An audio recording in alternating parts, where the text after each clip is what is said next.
Over the course of the lifespan of the OG PlayStation, some games made it clear that things were never going to be the same again, while other games didn't have that immediate impact. From innovative features trapped on otherwise average releases, to excellent titles that simply came out too early in the PlayStation's run to be properly appreciated, these are the often overlooked games that told us in one way or another where the industry was headed, even if we didn't know it.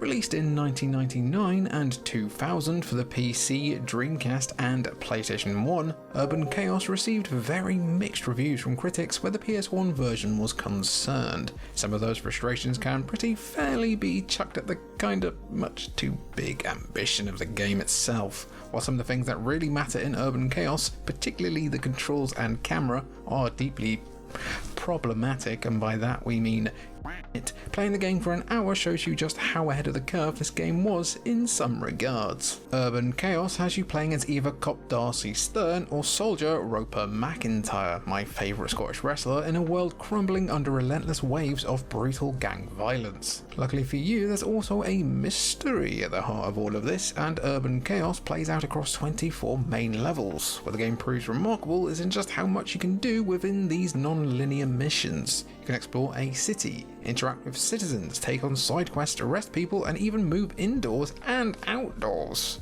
It's a huge game for the year 2000, playing around with sandbox elements that today are very commonplace. While these features may be obviously pretty limited for a PS1 game nearly a quarter century old, it's still amazing to see how forward-thinking Urban Chaos truly was. Critics were not very forward-thinking when it came to this next game, though.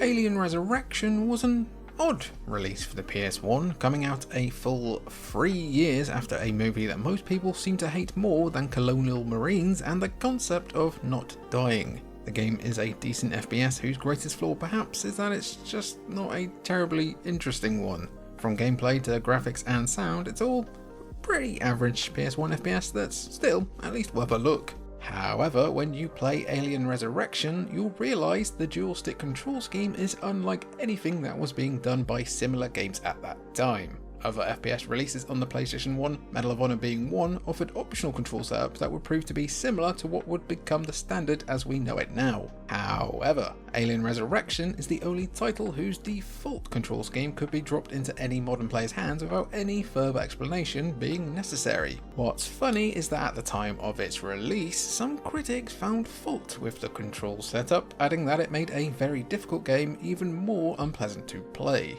By the end of the decade, it would be the default for every first-person shooter. Alien Resurrection just got to the party way too early, despite also being a bit too late. And hey, is it maybe time to re-examine the movie as well while we're here? I mean, I enjoyed it more than Covenant in like an ironic new metal kinda way.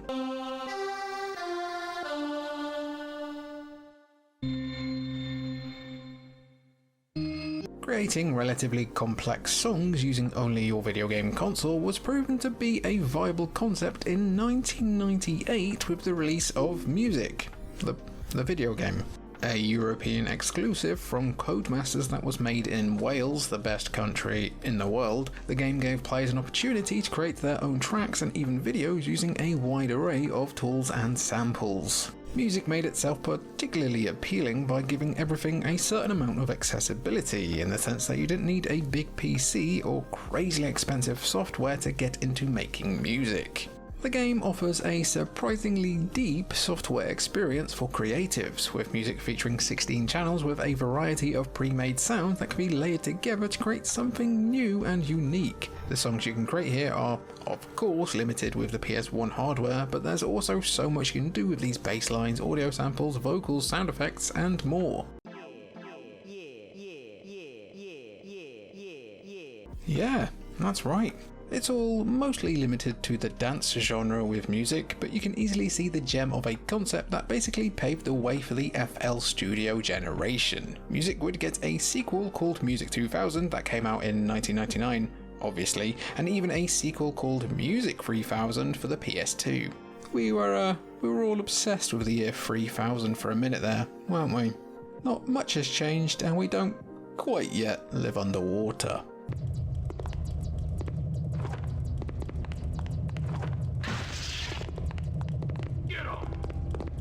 An amnesiac psychic going against a class of genetically modified humans is a great premise for a survival horror game, and it's executed pretty well with 1999's Galarians, which we previously mentioned in our PS1 Hidden Gems video. Go watch it.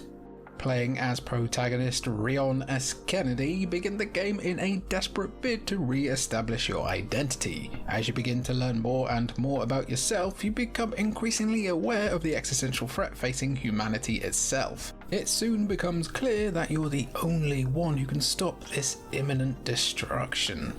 That sounds like a pretty good plot, one that certainly has some unique elements going for it, yet many critics in 1999 dismissed Galarians as another effort to cash in on Resident Evil. While these games may have shared the same genre, they couldn't have been more different really. The fact is never more apparent than in the way Galarians use an extremely complex management system for your character. Evolving, developing, and managing your psychic powers is just the beginning. You have to maintain your character's well-being at all times, with an AP bar that represents your stress levels and how it never stops slowly ticking upwards, acting kinda a little bit like a precursor to things like Eternal Darkness. Using your cool psychic powers will only raise those levels, so you have to be very, very careful with this push-pull mechanic. Not enough games today play around with serious Monster Girl-esque jeopardy when it comes to using your very own abilities, but Galarians was ahead of the game back in 1999.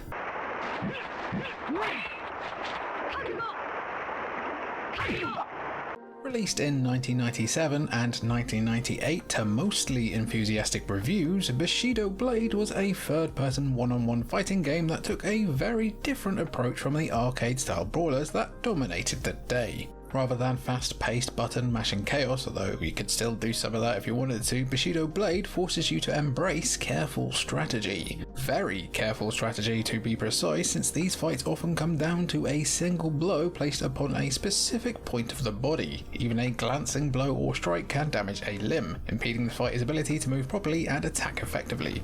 Pretty wild for a game in the late 90s. One-hit kills dominate in Bushido Blade, the story of ninjas squaring off in a battle to regain lost honor, but who needs honor when you can just keep your limbs? Choosing from a variety of options within 8 distinct weapon types, players will even have to weigh up different weapon matchups. Bushido Blade anticipated games like Hellish Court by decades. Unlike some of the other games we've mentioned, critics did pick up on its innovations at the time. Players did too, with Bushido Blade selling well enough to get follow-ups on the PS1 and PS2, but it's crazy that we've never seen something like this take off massively in the years since. It'd be a pretty hype esport, right? I'd watch that for days.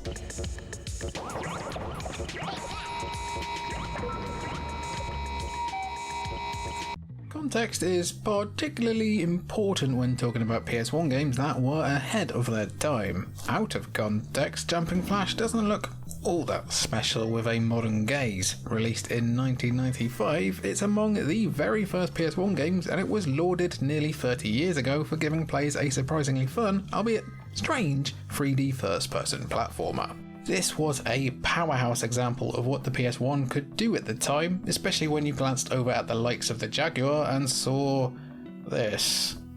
Ugh.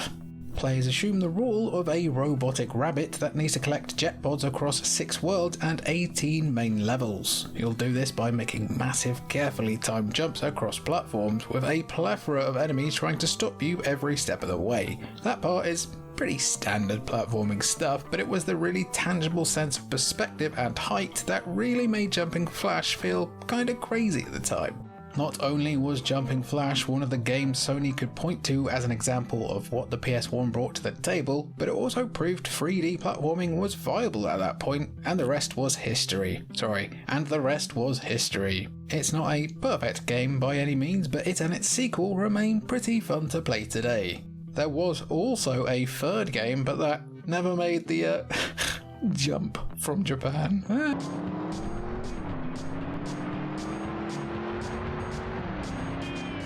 Driver was released in 1999 and gave players a unique opportunity to assume the role of an undercover cop posing as a getaway driver who then got stuck in an underground parking lot because he couldn't ace his driving test. Brutally hard tutorial aside, it was a blast in its year of release and sold very well, leading to the 2000 sequel Driver 2, which didn't do quite as well, likely due to everyone's PTSD. Painful tutorial, stress, driving. Driver 2 received solid reviews, offering 4 distinct cities, an elaborate story mode, and even an option to simply drive and explore the cities. Reflections wanted to go huge for this follow-up.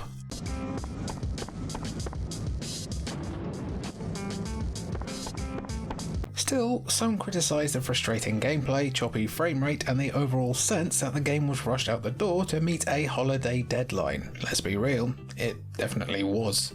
One thing most critics agreed on was that the game was at least ambitious to try and expand the playing experience beyond simply driving the getaway car across various missions. At its heart, this is still an action driving game, same as the first one, but Driver 2 also allowed players to get out of their vehicle, run the streets, and search for something else to drive. This part of Driver 2 anticipated the appeal of a 3D open world where players could run and steal and maim without a care in the world. Grand Theft Auto 3 did this concept much better, launching one of the most important franchises of the modern era, but Driver 2 got there first. The Driver series did get a bunch of diminishingly less successful sequels, but has been pretty much dead since 2011's Driver San Francisco, which is, funnily enough, probably the best game in the series.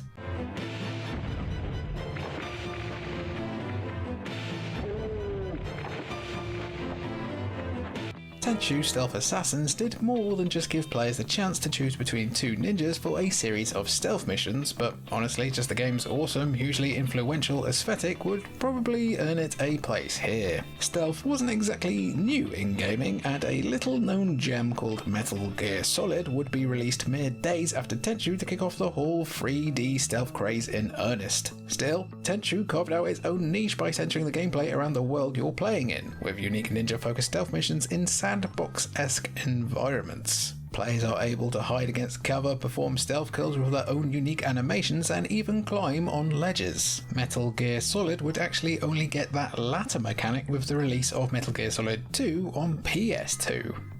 There's quite a few modern games that take advantage of the style Tenchu Stealth Assassins effectively created. Games like Sekiro, with Sekiro actually originally intended to be a new Tenchu game, and Ghost of Tsushima both owe a pretty clear debt to Stealth Assassins. And hey, would Assassin's Creed exist without Tenchu? I'm not so sure. Well worth a look if you haven't played it, or haven't played it in a long time. Tenchu Stealth Assassins was well regarded in its day, but even its most passionate fans didn't anticipate just how influential it would prove to be. It had quite a few sequels up until 2008, including Wrath of Heaven on PS2, owner of the coldest box art of all time. Sheesh!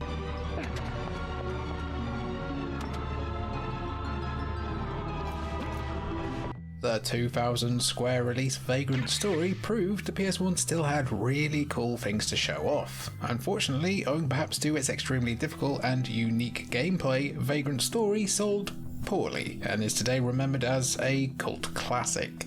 The story alone, in which a knight named Ashley Riot investigates a cult in the kingdom of Valendia, stands as something very different from the norm of the time. While critics of the time loved the game, Vagrant Story wasn't fully appreciated for what it predicted would become a standard genre in gaming. You only have to look at brutally difficult action RPG titles like Dark Souls to see what Vagrant Story was going for way back in the 5th console generation. The puzzle and platforming Vagrant story incorporated into its dungeon crawling RPG mechanics is also something you can see in similar contemporary games, and that also applies to everything from armor and weapon management to the structure of the pitiless real-time battles. Vagrant Story is arguably another example of a victim of timing. If only it had come out perhaps a few years later, it's entirely possible that Vagrant Story would have found the audience it deserves. It hasn't been ported to anything since the Vita days and has never left the PlayStation ecosystem either. That should probably change.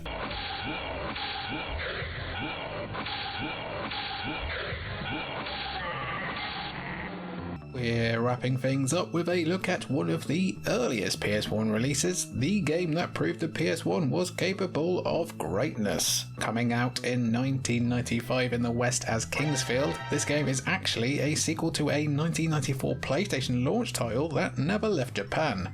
Even so, Kingsfield, or Kingsfield 2 as it's known in Japan, was another good reason to own a PS1 in its earliest days.